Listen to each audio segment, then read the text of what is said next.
If another Tournament of Power were held today, most fans would assume the outcome is already decided. Universe 7 sits at the top of the food chain. Ultra Instinct, Ultra Ego, gods training mortals. On paper, this universe is unbeatable. But the multiverse doesn't run on power levels. It runs on mortal levels. And that's where the truth gets uncomfortable. Mortal level was never about strength. It measures civilization, cooperation, innovation, and balance. Which means, while Universe 7 was fighting for survival, other universes were learning. Android 17 didn't wish for power. He didn't wish for dominance. He wished for the universes to be restored. That single act is why Universe 7's mortal level increased. Not because they won, but because they proved something rare in the multiverse: selflessness. But here's the problem. The wish didn't specify which universes. It didn't clarify how restoration works. And wishes, especially vague ones, have consequences. That wish may not have just revived known universes. It may have reopened doors that were sealed for a reason. The smaller universes are evolving fast. Take Universe 2. Jimmy Firecracker, also known as Jimmy Zoo, was already experimenting with Yardrat's spirit control. But this isn't instant transmission. This is advanced spirit control, energy manipulation on a cellular and spiritual level. Spirit control. Now look at Universe 3, a fully mechanical civilization. Adaptive, ruthless, efficient. With data recovered from beings like Cellmax, Universe 3 could be building warriors who optimize combat in real time. No emotions, no hesitation, no stamina limits. The Tournament of Power may have ended, but the arms race never stopped. For years, fusion was the ultimate trump card, until Vegeta broke the system. Forced spirit fission. This technique doesn't just drain energy, it separates what was never meant to be whole. Permanent fusion? No longer safe. Giant beings like Aniraza become liabilities. Even fighters like Kefla risk losing everything if the fusion collapses mid-battle. The meta has shifted. Power stacked into one body is now a strategic weakness.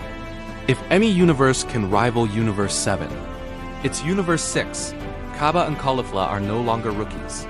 Their Saiyan potential mirrors Universe 7's early gods.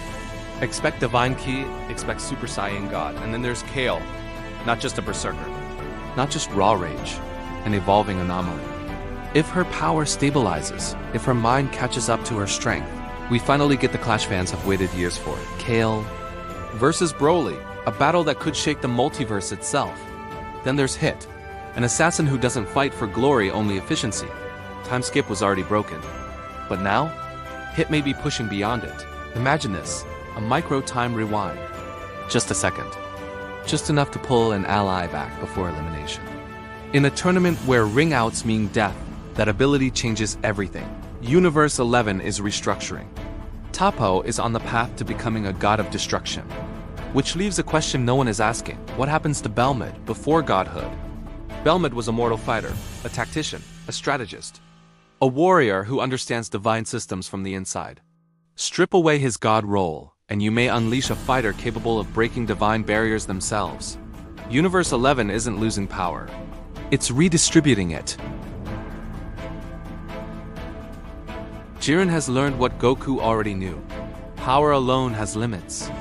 Training with an angel, learning movement, mindset, balance. This version of Jiren won't just hit harder. He'll adapt faster, and that's far more dangerous. But none of that is the real threat. The real danger lies in the lost universes. Universes 13 through 18, erased by Xeno long before the Tournament of Power, not for low mortal levels, but because they were deemed too dangerous, too ambitious, too chaotic. They were sealed away, forgotten, condemned without trial. Android 17's wish, a simple, selfless act, had a loophole. It didn't specify which erased universes. Now they may be back, and these universes aren't returning to compete. They're returning with a grudge, led by beings who may have rejected the divine order entirely. This isn't a tournament.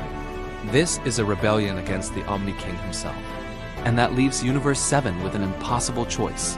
Side with Xeno, a system built on random erasure. Or stand with the victims, those seeking justice or revenge. Goku stands at the center of it all, not as a warrior, but as a symbol. The next Tournament of Power won't decide survival. It will decide who controls the multiverse, and whether it deserves to exist at all. This is SaiyanVerse. and the multiverse is only getting started.